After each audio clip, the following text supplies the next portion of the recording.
All right, we're live. Welcome to another Cloud Consulting Journal. And I'm your host, John, and I'm here with the legendary, if you don't mind me calling you legendary, Shoby Abdi. We'll go through your resume. Yeah, thank Legendary is a you. stretch. I don't know. Well, listen, you're the director of Architect Success, which is such a great title, right now at Salesforce. But before that, and I want to delve into your history a little bit, you lived in what is my opinion, a little bit of consulting, Salesforce consulting ecosystem history, in that you started off at Model Metrics, which a lot of people may not remember, but I do fondly. Tell us Oh, yeah. about how you started in consulting. Well, a lot of my start in consulting it wasn't deliberately starting in consulting, interestingly enough, right? Because I graduated from the Illinois Institute of Technology, with a comp sci degree, and I was basically hired in Model Metrics as a coder, right? My first 3 weeks of work there at Model Metrics was doing a lot of, like, if anybody remembers, like Adobe Flex, right? This was in the era of rich internet applications. Before all these fancy little mobile apps started propping up here and there, we had what was called rich internet applications, and I was writing in Adobe Flex. Visual Force had just come out, and we were just designing for this new fancy thing called the iPhone, right? A web app for it Right. before even App Store was allowed. So really, it wasn't so much. So I think even like the first 3 weeks or almost a month of my work in a model, I didn't even talk to a client. I was literally just in and coding and coding and coding on projects. Right. So that's really interesting. So you were a coder. Model Metrics was one of the first partners of Salesforce. Do I have that correct? Yeah, absolutely. Yeah, I was founded by Adam Kaplan, and you're gonna have to kind of do fact checking with that. I think it was around 2003, 2004, a couple of years before I joined, right? And then inevitably, Model Metrics grew into a little bit of a monolith. Started off as more of a mid-market local organization within Chicagoland area, and then grew up a bit more in the Salesforce ecosystem, and eventually was acquired by Yes. Salesforce as a part of their services wing. So a Right. lot of folks from Model have kind of gone throughout the entire ecosystem, but many are still at Salesforce today. So, so it's definitely made itself known for a lot, because for a long time we were really known as the custom app, custom dev, complex implementation kind of Right. organization for a long time. So it was a great time to be there. Yeah. When I started at Aperio, it was 2008, and I was one of the first Chicagoland employees. And I asked, why don't we have any projects in the Chicago area? And they was like, oh, that's basically Model Oh, Metrics' territory. So yeah. they didn't even bother. We were really Uh, regional. We were all really regional back then. Like, we'll take this portion of America. Aperio had one portion of America.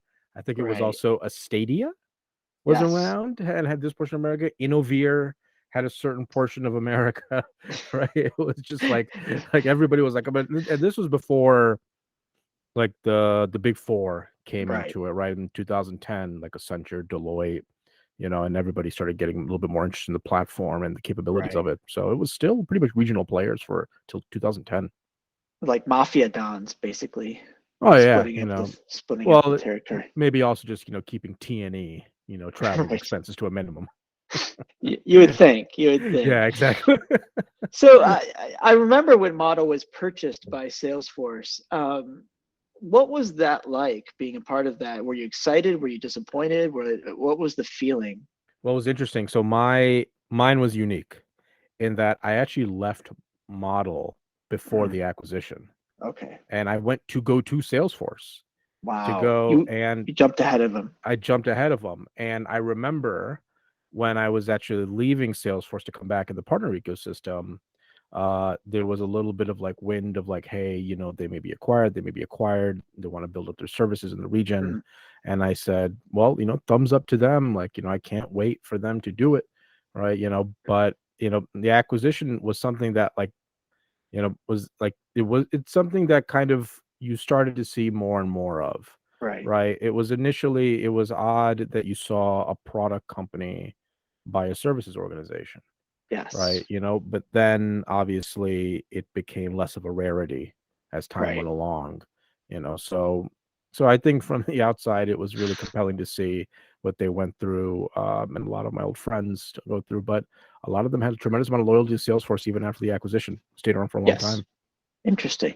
Interesting. So then I saw on your resume or on your LinkedIn, Mavens, Seven Summits, Wave 6, West Monroe. You really got around Oh yeah, the ecosystem. Mavens, of course, is now, they were bought by some healthcare yeah. They were company, bought by Komodo Health. You Komodo know, my Health. old friends, PK and Billy Ho. I congratulate them, Joe Ferraro, and congratulate There you them go. all. Like great acquisition.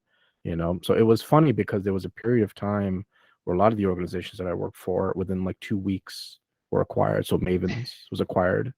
Then obviously Seven Summits was acquired. So it Right. kind of went down the line of like within 2 weeks. I was like, that's interesting. Are You you know, secretly working for some investment bank that we don't know about? Is it? no, I'll be honest, like I don't think I would be worth the headache Okay. after because like there are so many facets to the Salesforce ecosystem. One of the facets of the Salesforce ecosystem is the investment part of it. Right. And my time at Seven Summits really showed what that looks like. And it's a very interesting effort to go out and get capital, not just from third party organizations, but also from Salesforce itself as a part of the Salesforce Ventures effort. Mm, So, you can, that experience in and of itself taught me enough to be like, you know what, I don't think that stuff is for me. yeah. So it's definitely a different a different kind of engagement for sure. It's interesting what you said about taking on money. Seems like a natural progression, right, of firms, right? They get to a certain size and then they Yeah. want to scale up, they take on money, but inevitably it changes the character and culture of the company. Do you think it's possible for a consulting firm to grow without changing their culture? Well, so that's interesting, right? Because so much of like obviously whenever people think of any kind of consulting firm, it's okay, it's billable hours. Billable hours somehow translate into payroll, and that payroll somehow translates into happy consultants. Right. But that's sometimes not the case, right? What ends up happening more and more is there's always a need to, especially the Salesforce ecosystem, to really reinvest back into the individuals working there. So constantly reinvest in Mm, education and other kinds of efforts, and that can get costly, right? So I think the key for me when it comes to a company not changing its culture, like I'll give you an example of my time at Seven Summits. Like when I joined, like a big reason of them getting into the Salesforce ecosystem, because I was employee number 0 for Salesforce. And they already had a lot of compelling capabilities in Jive and other web tools out right. there in the world. And what it was that that capital, the capital coming in allowed for that investment. And but what was critical was that from a cultural perspective, what they wanted to do is they didn't want their culture to change because of Salesforce. Mm, They wanted to make sure that their work with Salesforce was a reflection of their existing culture, and that makes all the difference. That yeah. if you say we need to change our behavior because of money, then money is the only thing that's going to be compelling to anybody in your organization, right? That's Yeah. all that anybody's going to care Right. about, right? But if it's more of a, hey, this will allow us to do more, right? What we're doing is great, and we know we all want to do more. This will allow us to do more of what we're doing today. And that's a little bit of a better message on how that money doesn't really have to change culture. I think if there's a if there's already and for me, culture in any consulting organization, it's really key for consulting. It's not what you write on the wall, Mm, right? It's what you practice every day. It's the choices you make. And a lot of it comes down to genuinely, it came down to turning down deals. mm, It came down to, do we turn down a deal because this is not in our best interest? Do we turn down a deal for ethical purposes? right. Right? Like, and when you choose to turn down a deal because of that, which is by my experience at some organizations and other organizations where they were just like, just have to go off the dollar, there was a very distinct difference in how they operated pre money stage and post money stage with a lot of that. Right. That is really interesting. I think that also applies at the individual level too, where Yeah. The person you are before you make any money, and are you the same person when you make money, right? Oh yeah, What yeah. what do you do with it, right? Yeah, exactly. What's your, who is it in? Well, one of the key elements that I've always been a believer of is who are you in service to, Mm, right? Is the money in service to something, right? When you look at organization, there's kind of like from a consulting perspective, one of the things I've always tried, like younger consultants, when you look at, the billable hours and the effort, it isn't simply you're helping your consulting firm thrive, right? But it's also you have to help your customer and your client succeed, right? yeah, And that's really what the purpose is. It's not they're spending money on you. No, they're spending money on themselves because it is in your best interest to make them successful.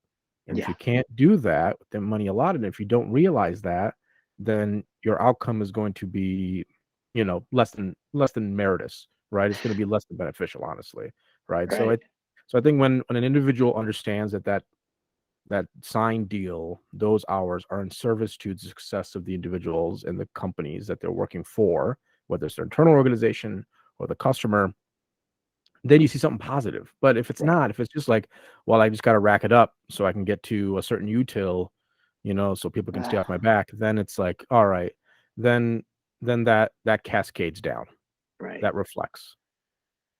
You just said util. It gave me a chill up my back because I've seen pressure for utilization just cause people to have bad behavior, Oh yeah, and it just like incentives matter, right? And yeah, I was at one place, I won't say where, that the bonus for billing an amazing amount of hours was huge, right? So oh of you got course. people just working, cranking out hours, whether they're benefiting their customer or not, who knows, right? But No, and uh, I think the key, like what's like when I was younger, a younger consultant, that's what I was learning. But then as I came up, because one of the things when we talk about in consultants, we always talk about experience. Experience matters, experience, but experience is not the same as maturity.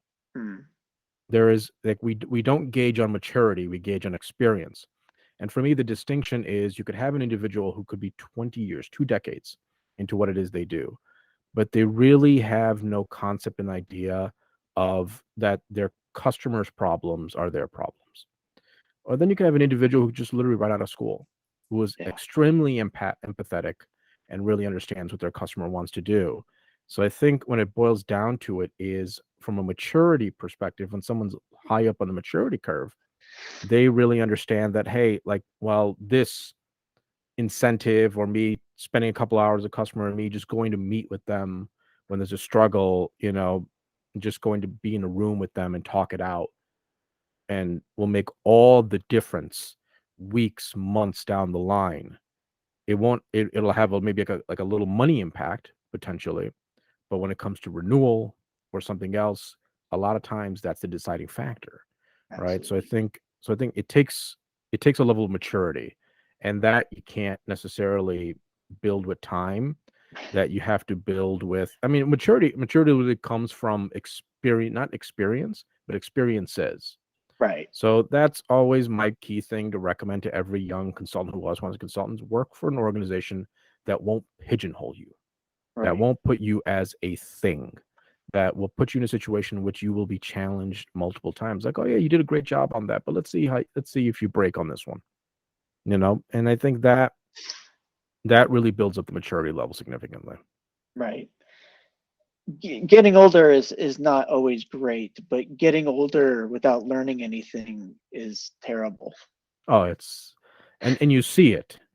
You genuinely see it out there, especially in consulting firms, where as individuals come up the ladder, they sort of lose track on who they're working for, right? Right, It's almost like the further you get away from the customer, the less empathetic you become, right, right? And I've had that myself too. Is that when I was running practices, like, but what one of the key benefits for me was that it was at smaller organizations.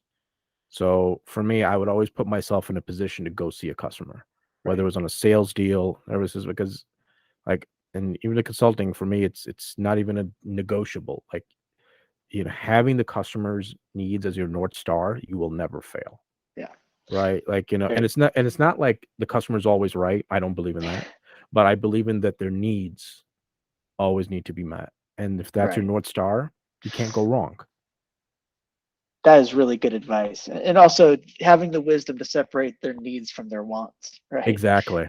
So, Right. And that's the big thing is that one of the things that we did in Architect Success, right, is that we did a couple of videos about like we took vague business problems and just kind of extrapolated what a solution would look like. And the overall feedback on it from like experienced consultants in the field was that, okay, well, that's reality. Because that's what you get. You get right. vague business problems.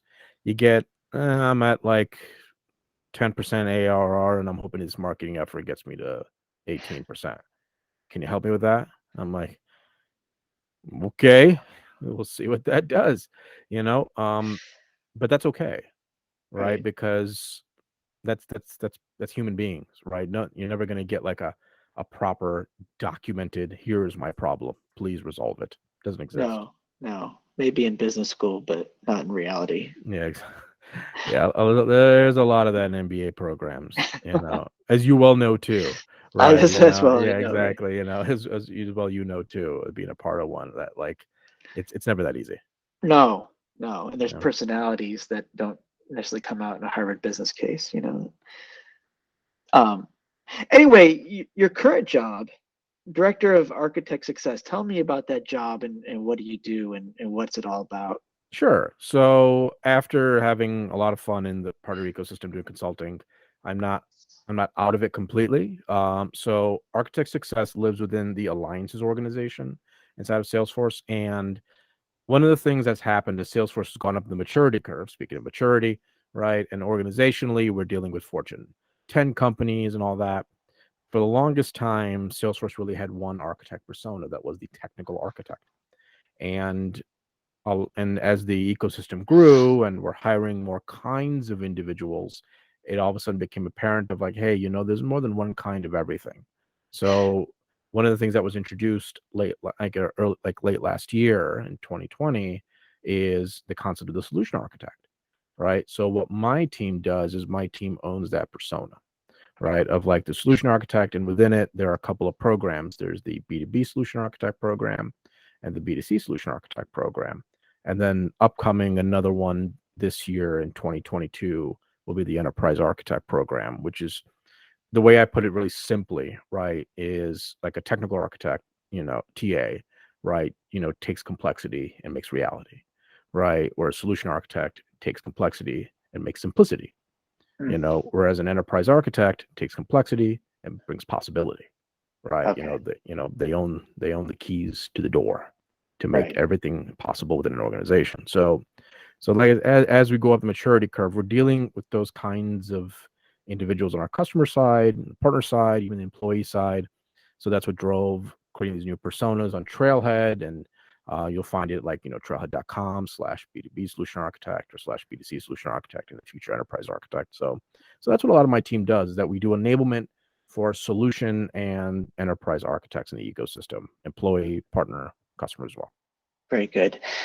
Do you know roughly how many architects there are in the ecosystem?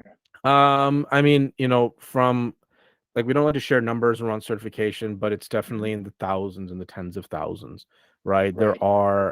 There are a lot, potentially even hundreds of thousands, but I can tell you right now, there's not enough, Okay. right? So it may seem like, well, that's a lot. It's not enough because the demand is always like 10 to 1, where it's like, well, if I told you there'll be 5,000, well, we need 50,000. Well, if I told you those 500, well, we need 5,000, So Right. I would say, there are a lot, but however many there are, there needs to be 10 times more, which just tells you where the effort and where the need really is from a Right. capability perspective. So, you know, especially in consulting, right? Right. Especially in consulting, because a lot of people look to that architect for answering a lot of questions. Yeah. So I have two questions. One is, what is the typical background of one of these people in the solution architect realm? Mhm. And the second one is, let's say I am a fairly new consultant, uh, you know, administrator certified, maybe platform builder. How do I go about deciding if this program's right for me, and how do I go about doing it? No, absolutely. So for the first question, the solution architect, it really, the way I'll boil it down to is kind of three different constructs. right? There is the solution architect persona itself, which firmly is an individual who designs solutions, right? So they themselves match the capabilities of what's required in the business to what the solution needs to do, across. And when we talk solutions and solution architect, we always talk about it in terms of multi-cloud. And everybody asks, well, why multi-cloud? And it's simply because there is no such thing as a siloed process, right? No one ever just does a product. You're not just doing a sales cloud. You're not just doing a service cloud, right? It's, all of a sudden when your hooks are in integrations and bringing other clouds together, and the sales team needs to see the support data, and the support team needs to see opportunities, and all of a sudden, someone in the field needs to create a quote, after doing a repair, like it's sort of, and these are very natural, from an implementation perspective. So that's why everything that we do solution wise around our guidance is multi-cloud. So that individual, what is that, individual's background is that they could really be anyone or anything, right? It takes a certain amount of skill. So one of the key tenets that we talk about within that is the constructs of leadership, right? We talk about leadership around, like, business leadership, implementation leadership, technical leadership, and one of the key things that we talk about from a job perspective is that this is an individual who provides confidence to the customer, confidence that the solution and the capabilities can drive forward. So because it's about confidence, because it's customer facing, because it's about design, designing a solution, and making it, characterizing it, bringing everyone together on what it needs to do and what it can do, that individual can really be anybody, right? Anybody who's a possible critical thinker. It's sales and solution engineers, it's seasoned practice leaders, it's nation practice leaders. It could be like really capable and solid salespeople, or even administrators who are building it. So that's a lot of what that solution architect is. Then the other elements of the B2B solution architect and the B2C solution architect, which have their own curriculums within Partner Learning Camp. And Partner Learning Camp is this tool that if you're a partner, you can access through, like, the partner community. So if you're a part of any partner organization, you have access to it today. You can engage on it today. Right. And really, those have their own curriculum paths with certifications. And you may be also wondering, well, why B2B and B2C?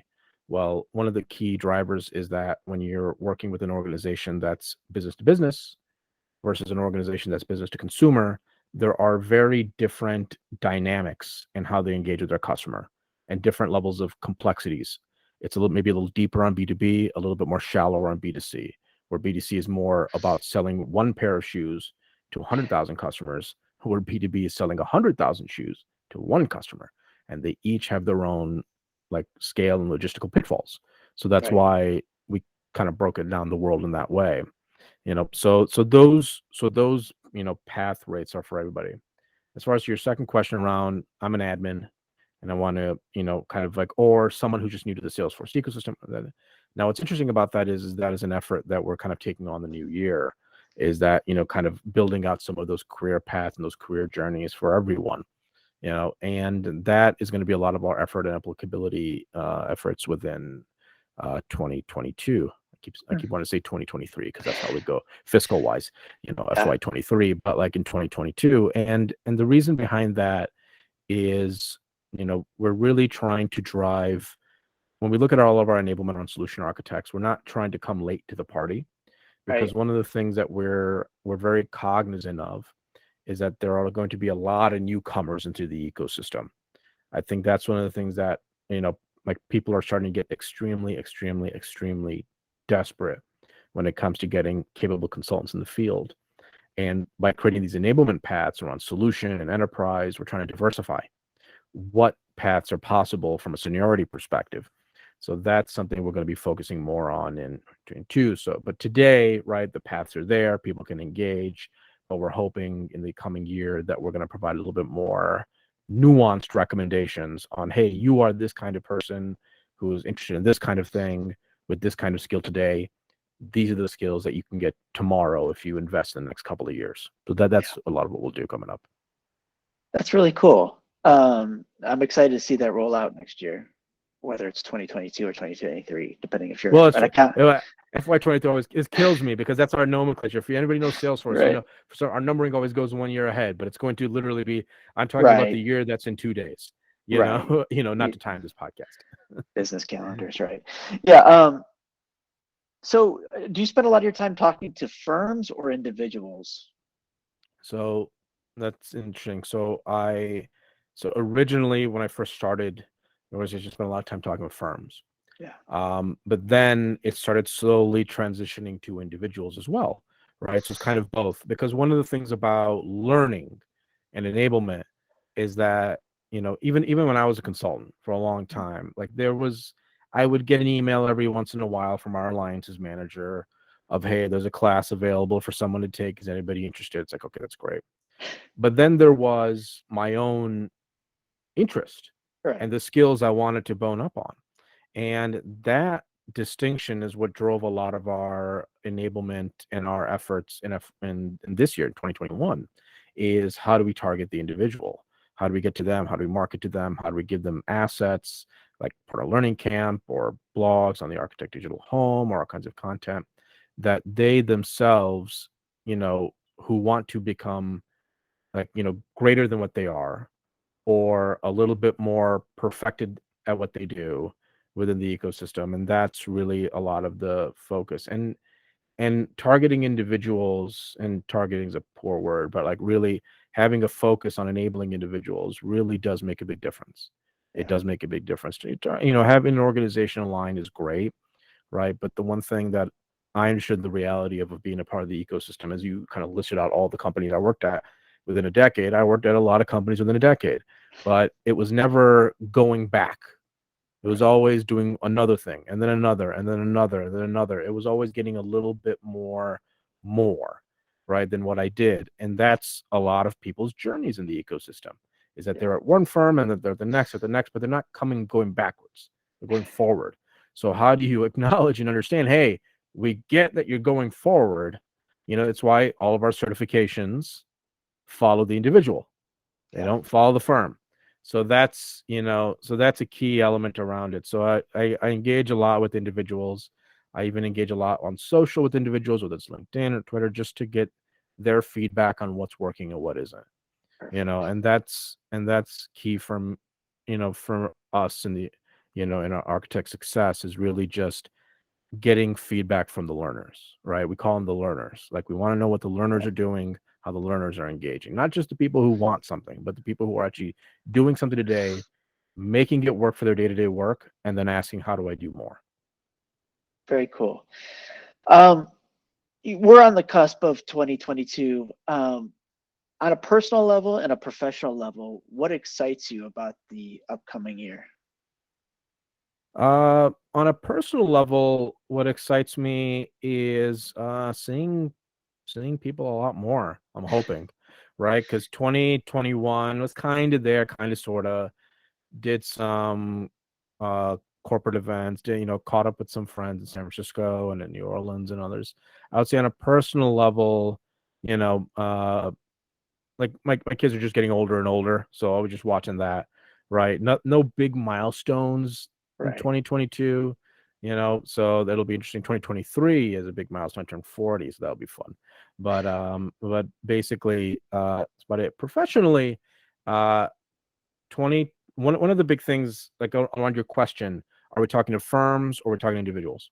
Yeah. So like there was an interesting piece of feedback that came out of 2021 that happened when we talked to both, right? Around like when people see Salesforce, us doing Dreamforce in San Francisco, and then Dreamforce NYC, and then you're hearing about Omicron and Delta and whatever Greek alphabet's coming up next, and people are just thinking, how dare they? What are they thinking? How are they doing it? Now, a key fact, like one of the interesting quotes that I have from when we did a feedback session with a few learners was that, look, if you could figure out how to do it safely, we'd love to get back in rooms again and learn. And that was just over and over again. And it was literally another individual said, look, if you build it, we will come. Yeah. Right, come. And I said, well, we may limit it to 20. And it's like, well, then you'll just have to decide which 100 organizations you'll say no to, because whatever one organization you call with this potential, they will just take up all your seats. Right. So I think professionally in 2022, we're gonna attempt a big focus to do more in person. Now, in person doesn't necessarily mean, let's get out the deck and hopefully everybody's paying attention for 2.5 days. Now, one of the things that delights me about the solution architect path and even the enterprise architect path is that they are about designing, envisioning, and really solving customer problems. Not Right. solving technical problems, but solving customer problems. And because it's multi-cloud, because we're talking about big processes like lead to cash, right? Order management. We're talking about like massive transactions. We're talking about like even industries-based ones around like vaccine management, health, and finance, and all that. It's like there's a potential to make some really engaging workshops that we're kind of constructing right now what they'll look like. It'll be a combination of some of what we bring in the partner learning camp courses, but also making them more hands-on. And hands-on just doesn't mean I'm going to like build some flows, but hands-on are going to be I'm going to build some solution architecture. And then one of the things like the big reason we want to do it in the room is because like a key tenet of a lot of our trainings from the past was taking advantage of the experience of the learners in the room, right? Right. We're not dealing with like fifth graders learning about US history for the first time. Like these are people who have been around and done that. So more of, 40, 50, 60% of the time, you're going to learn from your peers in the room when they're like, oh yeah, I tried that. And here are the 10 problems that occur with it. And then literally the Salesforce people are like, oh, well, that sucks. Write down those, give those to the product team, and then try to resolve those. So we're hoping to make it a little bit more interactive. It'll probably be, very slim because we also need to make it safe. Right. So that'll be a key facet of it is how do we make it interactive? How do we make it safe? And that's where I'm really excited in 2022 to kind of make that work. That is exciting. I think society-wise, we can do that and Yeah. figure out a way to do that. It's funny, during the epidemic, I've left a job, got a job, left a job, and got a job, and I never really left my basement. Yeah. And It it's was it was same thing, right? When COVID just kicking off, I had left West Monroe to come back to Salesforce. And I said yeah, come back because I worked there one time. I right. boomerang back, and I'd finally in November used my badge at the Chicago It's office exciting. because I had to pick something. And I was like, boop, and I'm like, hey, it worked. And then when I was in San Francisco a couple of weeks ago, I was like, all right, let's try it. Boom, hey, it worked. It's like, whoa, it works. I think what Salesforce is doing, from like and you see it in our efforts to build on our product and vaccine clouds. And if anybody was a part of the Dreamforce NYC effort, you heard about the Dream Pass capabilities. That we're trying to show it's safe to get back in because even going back to consulting, right? Like you can't beat being with your customer in the room. Right. You can't beat that experience. Like it's and that would happen more and more as I was at West Monroe, as at Wave 6. I'd be like, hey, this is all great. When's the last time you were in the room with the customer? Yeah. And if they were to tell me, well, it's been a couple of months, I'm like, all right, let's book some flights. Let's get on Yeah. some flights, see how they're doing.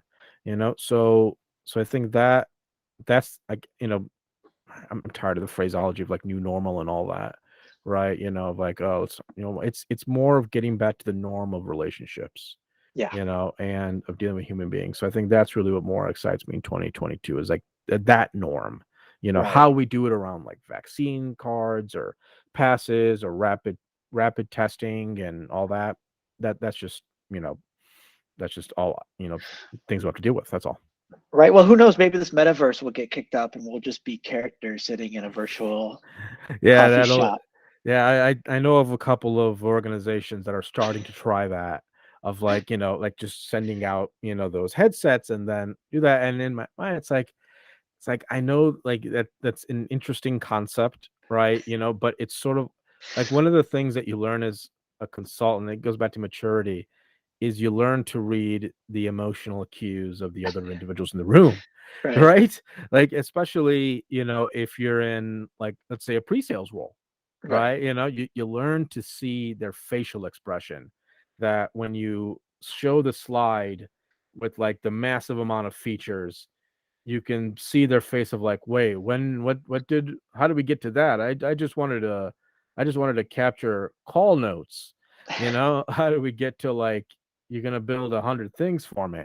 Right. So like that kind of discussion and all that, like that's a little lost, right? But then in the end, those individuals are also lost, Right. right? So I'm hoping that we can get back to a measure of like engagement, and even our partners get back to a measure of engagement where they can really like work with each other as human beings, right? And not just Yep. like people over video. Right. Well, thank you, Shobi. It's been great having you. I think you're a legend, and your success as the architect success person is really going to affect the ecosystem at all. So you're kind of you're going to lift all the boats up, Well, if you will. legend is a stretch. I mean, John, you've been around for a really long time. If those individuals don't know John Gorham, then like you're missing out on some quiet brilliance. Well, thank you. Well, And that's why I'm happy with the podcast, because it's gonna be less quiet. a little less quiet. Yeah. Although I like to hear from other people more than I like to hear my own bleedings. I used to run into you at O'Hare all the time. Yeah. I remember. Yeah, it was hashtag consultant life. Like when you run into other consultants in the ecosystem at the airport, there's always something special about that. Absolutely. Like where someone's Yeah. leaving, someone's coming home. You're hoping you're both coming home, honestly, at that stage. Right. Just so you I can go never back to sleep. I never thought I would long for that time again, but I miss some parts of O'Hare and running into people. It was fascinating how much O'Hare's changed. Like when I was flying to San Fran and New Orleans, I was like, and they had done a lot of revamp. I was like the consulting part of me was like, all right, I knew exactly what store to get a Diet Pepsi from, and I knew exactly which place I can grab a bag of chips before I snack and get on my flight. And both of those places are gone. So so I need to go find it. There you go. It's a Yeah. metaphor for all of life right now. Yeah. All right, Shobi. Thank you so much for joining us. Of course. Thank you, John. Talk to you soon.